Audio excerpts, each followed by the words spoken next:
বারান্দার থেকে কাপড় চোপড়গুলো নিয়ে আসলাম, এখন এগুলো ভাঁজ করে নেব। সব কাজকর্ম শেষ করছি, শুধু কাপড় চোপড়গুলো ভাঁজ করা বাকি আছে। গতকালকে রাত্রে আপনাদের ভাইয়া দোকান থেকে আসতে আসতে অনেকটা লেট করছে, এই জন্য ঘুমাতেও প্রায় 2টার মতো বেজে গেছে, তাই সকাল সকাল উঠতে পারিনি। আসসালামু আলাইকুম, সবাই কেমন আছেন? আশা করি ভালো আছেন, আমিও ভালো আছি। প্রতিদিনের মতো চলে আসছি নতুন আর একটা ভিডিও নিয়ে।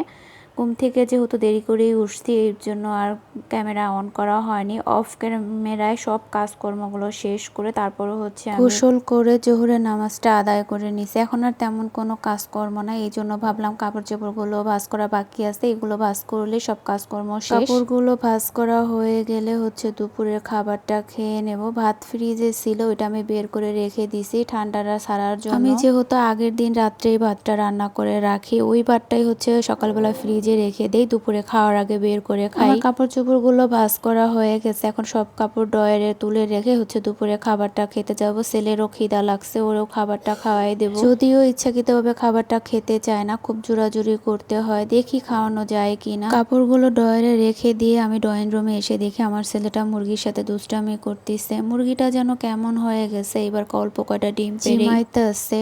এর আগের বার প্রায় 40-50টার মতো ডিম পারছে, কিন্তু এইবার মাত্র 4-5টা ডিম পারছে, তাতেই এই অবস্থা হয়ে গেছে। আমি খাওয়ার আগে ওরে আমি খাবারটা খাইয়ে দেব, কিন্তু সে ভাত খাবে না, বারান্দায় এসে খেলা করতেছে বা রাস্তার ভিতরে ছেলেপেলেরা খেলা করতেছে সেটাও দেখতেছে। খাওয়ার জন্য ডাক দিছে, আমাকে বলতেছে ওই দেখো বাবু বাবু। পাশের ফ্ল্যাটের একটা বাচ্চা বারান্দায় এসে ওর সাথে খেলা করতেছিল, তো খাবে না, অনেক জোরাজুরি করার পরও সে আসে নাই। এখন আমি খেয়ে নেব। আমি খাবারটা খেয়ে নিছি, এরপর ওর জন্য একটা ফ্রিজ থেকে আনার বের করে নিলাম। এটা কিছুক্ষণ বাইরে পানির ভিতর ভিজিয়ে রাখবো, এরপর হচ্ছে ওরে আমি চটকিয়ে রসটা বের করে খাইয়ে দেব। ব্লেন্ডারে জুস করলে দেখা যায় বিচিটা বেশি গলে যাবে, এই জন্য আমি হাত দিয়ে চটকিয়ে দিই। আনারটা ভিজিয়ে রেখে আমি চলে আসছি বারান্দায় আমার ছেলের কাছে। আর মুরগিটা হচ্ছে আমি খাঁচার ভিতরে দিয়ে দিছি, যেহেতু অনেক জ্বালাতন করতেছিল। আর আমার ছেলে আমাকে বারবার বলতেছিল দেখো বাহিরে ভূত আছে ভূত। আমি বললাম তুমি যদি দুপুরে ভাত না খাও তাহলে তোমাকে ভূতে ধরবে, চলো বাসায়। কিন্তু সে আমার কথা শুনতেই বারবার একই কথা বলতেছে,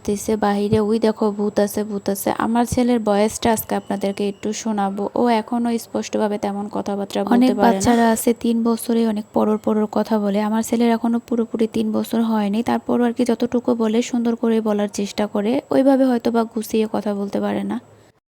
বাবুদের সাথে কি কথা বলো? হ্যাঁ, কোথায় কোথায় বলো? কোথায়? ওই জায়গায় কি? ও, এখানে ভূত আছে, তুমি দেখছিলা? ও আচ্ছা, তাহলে তুমি বারান্দায় আসছো কেন, যেহেতু এখানে ভূত আছে?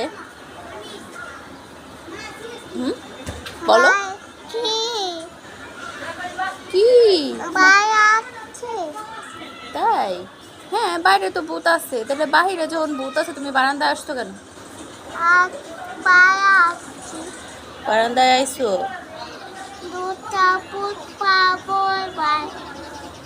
তুমি ভূত ভয় পাও?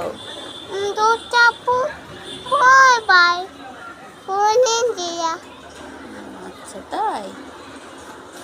আসরের নামাজের পরে হচ্ছে যতটুকু সময় থাকে পুরো সময়টাই হচ্ছে আমি আমার ছেলেকে দিলাম, কারণ ও এখনও পুরোপুরি সব কথা স্পষ্টভাবে শিখেনি। এই জন্য ভাবতেছি ছেলের সাথে যখনই সময় থাকবে তখনই ওর সাথে আমি কথা বলবো। দেখা যায় সব কথা বলতে বলতে একটা সময় কথা ক্লিয়ার হয়ে যাবে। আর আমার ছেলের তো মাত্র 3 বছর বয়স। একা একা যে বাচ্চারা ফ্ল্যাট বাসায় থাকে ওরা তেমন মানুষের সাথে মিশে না, সব কিছুর সাথে অ্যাক্টিভও হয় খুব আস্তে আস্তে। এই জন্য ভাবতেছি যেহেতু ও তেমন একটা বাইরে ঘোরাঘুরি করতে যায় না, বাসায় আমি থাকি, আমি না হয় ওর সাথে একটু বেশি বেশি কথা বলি। মাগরিবের নামাজের পরে হচ্ছে আমি রাতে রান্নাবাড়া করার জন্য চলে আসছি। তো আমি যা যা রান্না করবো সবকিছু কেটে ধুয়ে একদম পরিষ্কার করে নিয়েছি। এখন হচ্ছে গুঁড়ো মশলা যেটা হলুদ, এটা হচ্ছে আমি একটু চেলে নিলাম। আমরা যে দোকানের থেকে মতিবাজার খাই উনি নিজে ভাঙাইয়া নিয়ে আসে, এই জন্য হচ্ছে আমি আলগা হলুদের গুঁড়োটাই খাই। তো বাসায় আনার পর হচ্ছে আমি চেলে একদম ফ্রেশ করে তারপরে হচ্ছে রান্না করি। হলুদগুলো চালা হয়ে গেছে, তুলে রেখে এরপর হচ্ছে আমি আলুটা ছুলে নিচ্ছি। আপনাদের সাথে একটা মজার কথা শেয়ার করি, আমি এর আগে কখনোই হচ্ছে আমি সবজি কাটা যে এটা মেশিন বলা হয় নাকি জানি না, এটা দিয়ে কিভাবে সবজি ছুলে সেটা আমার কখনোই জানা ছিল না। তো এই ফার্স্ট টাইম আমি ট্রাই করতেছি এটা দিয়ে। তো আমি ভাবতাম হয়তো বা আমি এর আগে একটা কিনছিলাম, তো ওইটা দিয়ে আমি আলু ছুলতে পারি নাই, ভাবতেছিলাম আমার ওইটা মেশিনটাই নষ্ট ছিল। কিন্তু পরে দেখি যে না, আমিই হচ্ছে পারি না, মেশিন ঠিক আছে। এইটা হচ্ছে আবার আমি নতুন কিনে নিয়ে আসছি। তো যাই হোক, যেমনই পারছি ছুলে নিচ্ছি, আস্তে আস্তে ঠিক হয়ে যাবে। সবার যে সব কাজে অভ্যস্ত থাকে তেমন না। এরপর হচ্ছে আমি আলুটা কেটে রেখে আমি রান্নাটা বসিয়ে দিছি। আজকে কয়েকদিন যাবত ধরে আর কি লাইনের গ্যাসটা থাকে, রান্না করতে খুব সুবিধা হয়। তো আমি পাশের চুলায় মাছটা ভাজা বসাই দিয়ে হচ্ছে এই চুলায় হচ্ছে মাছের মশলাটা কষিয়ে নিচ্ছি। তো মাছগুলো আমার ভাজা হয়ে গেছে, এখন হচ্ছে আমি তুলে নিলাম। লাইনের গ্যাসটা থাকলে সুবিধা হয় কি, কেটে কুটে একদম ধুয়ে ঠুয়ে পরিষ্কার করে নিলে দুই চুলায় বসিয়ে দিলেই হচ্ছে রান্নাটা হয়ে যায়, তেমন একটা বেশি সময় লাগে না। আর এক চুলায় হচ্ছে রান্না করতে অনেকটা সময় লেগে যায়। তো মাশাল্লাহ কয়েকদিন যাবত ধরে গ্যাস থাকতিছে। আর আমার এই ভিডিওগুলো হচ্ছে নভেম্বরের আগে করে রাখা ভিডিও। আমি এই ভিডিওগুলো যখন করছি তারপরে হঠাৎ করে আমার একটা অ্যাক্সিডেন্ট ঘটে যায়, এই জন্য আমি আর ভিডিওগুলো পাবলিশ করতে পারিনি। দীর্ঘ 2 মাস, বেশি 2.5 মাসের মতো হবে, তারপর হচ্ছে আমি আবার নতুন করে ভিডিওগুলো ছাড়া শুরু করছি। তো যাই হোক, আপনারা যারা আমার ভিডিওগুলো দেখতেন সবাই আমার পাশে থাকবেন, বেশি বেশি করে সাবস্ক্রাইব লাইক করে দিবেন। তো আমি এখানে হচ্ছে পুঁইশাক দিয়ে চিংড়ি মাছ দিয়ে রান্না করব, আর পোয়া মাছের দু পেঁয়াজা। তো পোয়া মাছের মশলাটা কষিয়ে হচ্ছে আমি এখানে মাছগুলো ভুনো করে নিচ্ছি, আর পাশের চুলায় তো শাকটা রান্না করে নিচ্ছি। তো মাছ ভুনাটা হয়ে গেছে, একটু ধনিয়া পাতা দিয়ে নিলাম। এই তো পুরো রান্নাটা শেষ, বেশি একটা ঝোল রাখবো না, একবারে মাখো মাখো করে নামিয়ে নিলাম।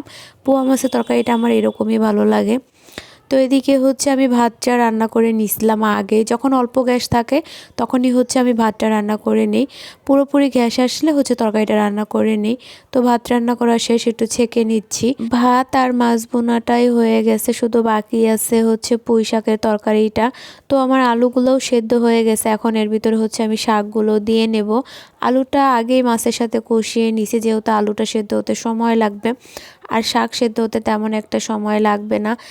আমি এই শাকের তরকারিটা যেদিন রান্না করছি ওই দিন রাত্রেই হচ্ছে, ভোর রাত্রের দিক, আমি যখন ফজরের নামাজ পড়তে উঠি তখনই হঠাৎ করে আমি অসুস্থ হয়ে যাই।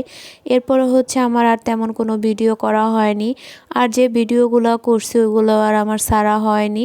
তারপরেও হয়তো বা অনেকটা দিন পর সুস্থ হয়ে গেছি, কিন্তু আর ভিডিওগুলো ছাড়া হয়নি। আমি যেহেতু আমার বাবার বাসায় ছিলাম, ওইখানে অনেক ব্যস্ততার মাঝে সময় গেছে, অনেক আনন্দের সময় গেছে, ওই সময়গুলোর ভিতরে আর চাইনি মোবাইল নিয়ে ব্যস্ত থাকতে। তো বাসায় আসার পরও হচ্ছে আমি এখন একে একে ভিডিওগুলো ছাড়তেছি। তো আমার শাকের তরকারিটাও প্রায় হয়ে আসছে, কাঁচামরিচ আর একটু লবণ দিয়ে নিলাম, তরকারিতে লবণ কম হয়েছিল। তো শাকের তরকারি বেশি জাল দিলে হচ্ছে টক হয়ে যায়, এই জন্য বেশি একটা জাল দেওয়া যাবে না, যেহেতু পুঁই শাক আর লাল হয়ে যাবে। এই জন্যই চুলার আঁচটা বাড়িয়ে দিয়ে হচ্ছে নেড়ে চেড়ে রান্নাটা করে নিচ্ছি। আর শাকের কালার সবুজ থাকলেই বেশি ভালো লাগে। তো আমার তরকারিটা প্রায় হয়ে আসছে, এখন আমি নামিয়ে নেব। রান্নাটা কেমন হলো কমেন্টে জানাবেন। আজকের ভিডিওটা এই পর্যন্ত, সবাই ভালো থাকবেন, আল্লাহ হাফেজ।